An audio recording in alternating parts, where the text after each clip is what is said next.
Hi, this is Dana with Redmond, and I'd like to uh, just give you a couple tips and tricks on how to use ESO FIRE RMS. And so there's some assumption that you're using ESO on the medical side right now, and that you've decided, your department has decided to use the FIRE portion of ESO for its RMS. My guess is you've used some RMS program in the past, and entering NFIRS data is probably not a new thing for you, and so things aren't much different. But I wanted to give you a quick tour of ESO Fire and some tips and tricks that can make your life a little bit easier as you transition to ESO Fire. So first thing is it's web-based. So unlike your electronic health record that's on your tablet, that is a software based on your tablet and also web-based. This is just web-based. So anywhere you have internet, you can go to esosuite.net and log in and go to Fire RMS and complete your call. So remember that your EHRs, your electronic health records, are only for medical calls. And that RMS is for every single call in the department. So it's a way of tracking all calls. And so not only do we have to do it for your medical calls, but you have to do it for your fire calls and service calls, etc. So anything that generates an incident number in NORCOM is going to generate a case in ESO Fire, and you will need to go in there and validate it and lock it so that that information can get shared with the state, etc. So first thing we do is log in just like you log into ESO normally. And when you do that, you normally have this EHR button. That's where your electronic health records lie. And now you will have this Fire button as well for Fire RMS. And so we'll just click on that, and it opens up a list very much like what you're used to with ESO medical calls, but these are all calls consecutively, every call in the department. And it generally will show all of the recent drafts, so anything that isn't locked is going to be in the list in the beginning here. And you can adjust that, so you can change it to everything, all records if you want, all drafts, so you can filter it. You can even go as far as to come over here to this filter button and say, I just want stuff for, yes, today, because I'm working today. That's in draft mode, that's associated with just my unit. And so if we looked at, for instance, 811s, for instance, we could see everything that still needs to be locked from today. They have one, and so that might be a way for you to find all the ones that you haven't locked yet. So it's a nice filtering mechanism. So I'm going to just kind of clear that off, and we'll go back to our recent drafts, which is where we kind of started.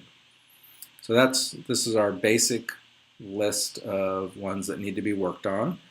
And this add incident, you're probably not going to need to do that if you're going to have the live feed from NORCOM just bring these incidents in. And you're probably not going to need to import from CAD because they're going to be automated, and you're not going to need to import from your EHR because they're going to be automated. So don't worry about these green buttons if you are going to use an automated system where NORCOM puts that information into here. So that's going to be department specific.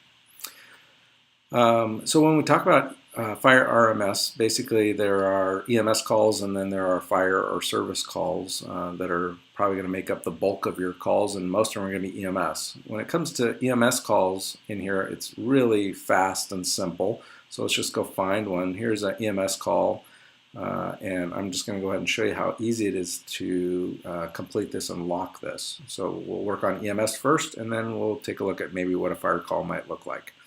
Without getting too deep into the weeds. So obviously you can see the time and the date, the incident number, the address, the units that were on there. This is if there's more information, you could touch on that, and you can see that there's not a lot much more information than what I already have sitting right here currently right now. If I needed to attach a document or a picture of a motor vehicle crash or a fire or something like that, that's certainly possible right there. You can attach as many as you think you need to. So those are pretty uncommon. Right, so first thing we're going to do is we're going to just do an EMS call, and I'm going to open it up and show you how easy this is to do. Very much like your electronic health record, there's these categories across the top. You can see the ones that I have to do currently right now based off of what I've put in so far. And if I put in things that are associated with fire or hazmat or wildland or arson, then more of those things are going to open up. So if I code this as a fire, then that one's going to open up. And if I code this as a hazmat, probably hazmat's going to open up. So you can kind of get a sense of how that works. So on EMS calls, it's primarily just these two first tabs is all that needs to be done. And so we're in this tab right now. It shows us that we have some stuff that we need to do in that one. Those are the subcategories underneath that tab, which are associated with what you see on the right. Very similar to your electronic health record. You can see up in the top, it tells you how many issues currently need to be validated. So there's 7 things that I need to do. And when that turns to 0, I can click on it and I can lock the call. So you can see the things that are required by us. So for instance, this is going to be a 321. So I can do it that way, or I can click on it and then I can go to 3, and then I can go to 3.2, and then I can find 321. So it kind of depends on, if you can remember that 321s are EMS and 611s are cancels, that's going to be 80% of your career. So it's an easy way to think about that. Station, for this one, it's going to be station 11 for medic 19, and there's the shift. If it's not in there, you select it. The district, it's going to be out of district because it was up in Sammamish.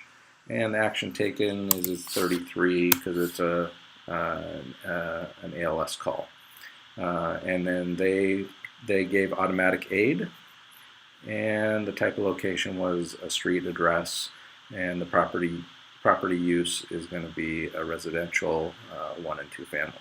So that's pretty simple, and you can kind of see now that yellow thing has gone away here, and it tells me my validations are 0. If this was a brand new call and nobody's ever touched that, many times this over here will still have one thing that needs to be validated, and that's going to be associated with who's writing, who's doing this report, because it doesn't know who's doing this report. So you can go into Medic 35, and we can see all the times and stuff that the personnel is in there, and the unit is in there, so that's pretty simple. I think the one thing that I would say that is a most common error that people get hung up with is if they get canceled en route to a call.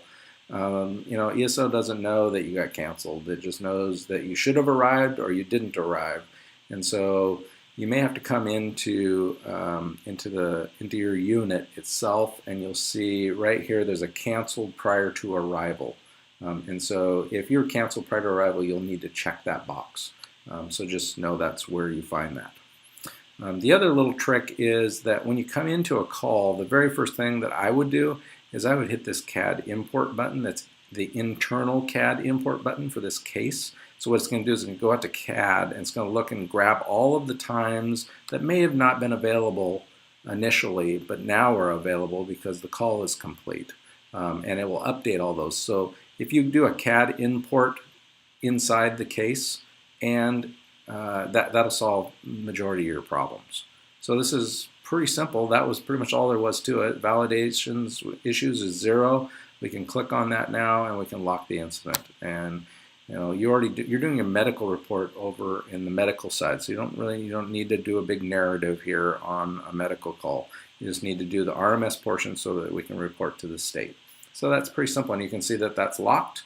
And then if we hit the home button, we'll go right back to our list again. So super easy. Now I'm going to take you on a fire, for instance, that hasn't been locked. So here's one here as a building fire on Main Street. This was in Bellevue, where we had some of the Redmond units, and obviously if the Redmond units were on it, then Redmond needs to do some RMS work as well. So let's just open that one up, and you can see now that the fire button is open here, and it tells us that there's 4 validations on this. And so if I just click on that, I can see it wants to know it says there's some issues with the times. We can fix that probably by updating the CAD information, right? and wants to know about content loss and property loss. And once I put those things in there, there's a pretty good chance that it may ask me for a couple more things over here on the fire side. So that's basically how that works. It opens up more modules depending on what you select, and based off of your type of call. And you need to fill out, the things that are appropriate to RMS like you normally would. The other thing in here is if we go into unit reports here, you can see all the different units.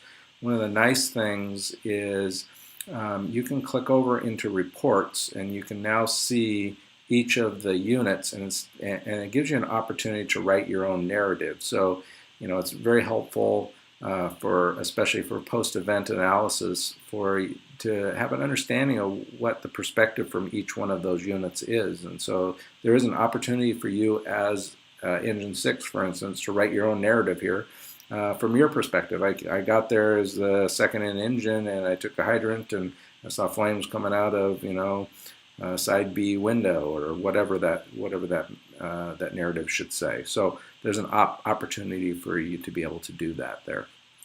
So that's ESO in a nutshell, and I think you'll find that 70% of your calls are EMS, and this is where it's going to lie. Your fire calls, if they're fires, you're going to have to do a little bit more work, but it's pretty simple. It's pretty well laid out, and I think the more you do it, the better you'll get at it, kind of like electronic health records were. So there you have it.